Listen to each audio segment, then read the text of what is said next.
Hey, what's going on, my friend? It's Jeff Newpert from ChasingStrength.com. And in today's video, we are answering the question, how strong would you be if? And how conditioned would you be if? And how lean would you be if? If what? Well, that's a question I've asked many people for over 15 years now when it comes to lifting kettlebells, especially those who think they're just a conditioning tool. So to finish the question, if you could clean and press a pair of 48 kilo, that's 106 pounds in each hand, right? Kettlebells, and you could do it 10 times in a row. Now, before you have a knee-jerk response, right? And think, I could never do that, right? And that's what most people's response will be. Just sit there for a minute and stew upon the fact that this would be an incredible amount of work, right? Like how much work exactly would go into achieving that goal from where you are? Now, personally, I'll be straight up with you. I cannot hit those numbers right now. I've only ever done single reps with a pair of 48s. But in order to get to that point where you can clean and press a pair of 48 kilo kettlebells for a set of 10, it would actually take some work. Like that's work in all caps, right? No goofing around, no fooling yourself, just good old fashioned hard work. All right. Now, I don't know the last time you actually did a heavy set of 10 clean and presses, but it definitely leaves a mark, if you know what I mean. So training to get to this point, or any heavy set of kettlebells, right, for 10 clean and presses, okay, you'd have to do several things. Number one, you have to increase your strength levels. Number two, you most likely will have to increase your muscle mass. And number three, you definitely have to increase your conditioning. And if you did change anything about your diet, you'd most likely still lean out and become more muscular. Your body would literally be forced to change, right? It would be physically impossible to stay the same as you are now. Just think about this for a moment. More muscular arms and an upper body that fills out a real t-shirt instead of those tailored ones they sell now. You know what I'm saying?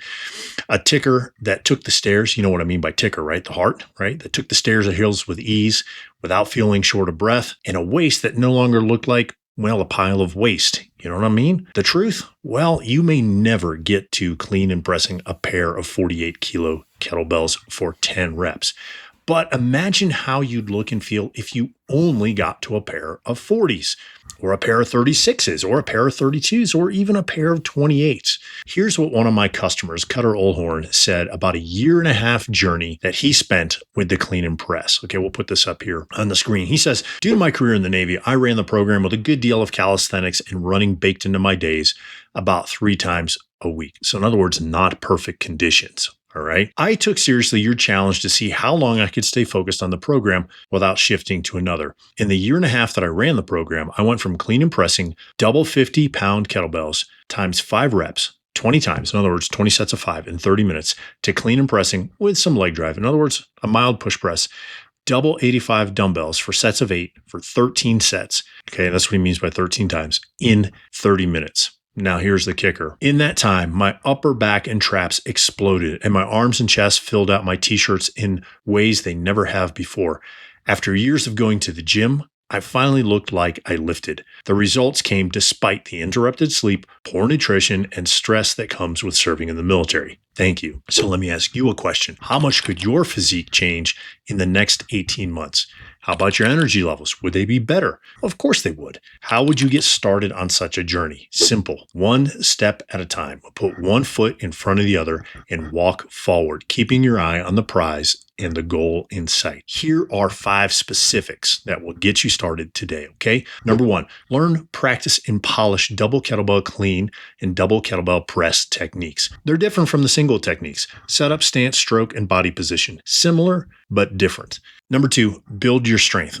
This should be obvious, but for many it's not.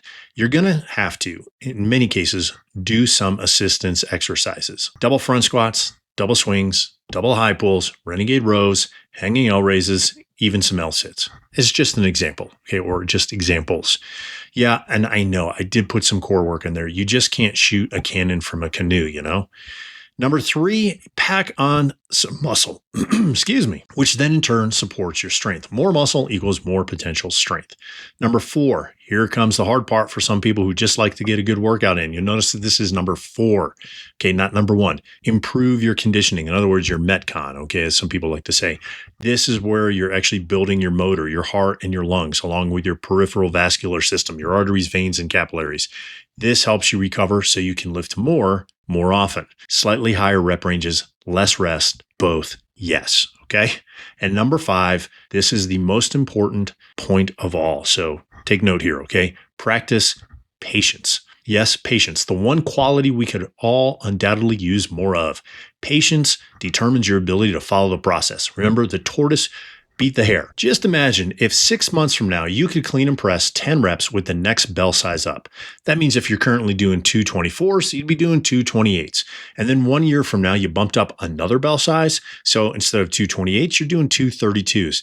And in 18 months from now, similar to Cutter, you'd increase the size of your kettlebells by about 70%. Well, that means you're now using 236s instead of 232s. It doesn't look quite so intimidating when it's written down, does it? Now, again, the problem that most guys have is patience. We want results now, or better yet, yesterday. So we program hop. And 2 years later, well, most guys have nothing to show for it, okay? So if you want to hop on this bandwagon, I'll leave some resources to get you started ASAP in the video description below. All right, hopefully this gives you some more clarity, direction, and focus in your kettlebell training. All right, if you like this video, please click the like button, smash that subscribe button if you're not a subscriber already, share it with a friend you know who's having a tough time focusing on their kettlebell workouts, and leave a comment in the comment section below. What kind of results have you seen, if any, from the clean and press or the double kettlebell clean and press? All right, until next time, my friend, stay strong.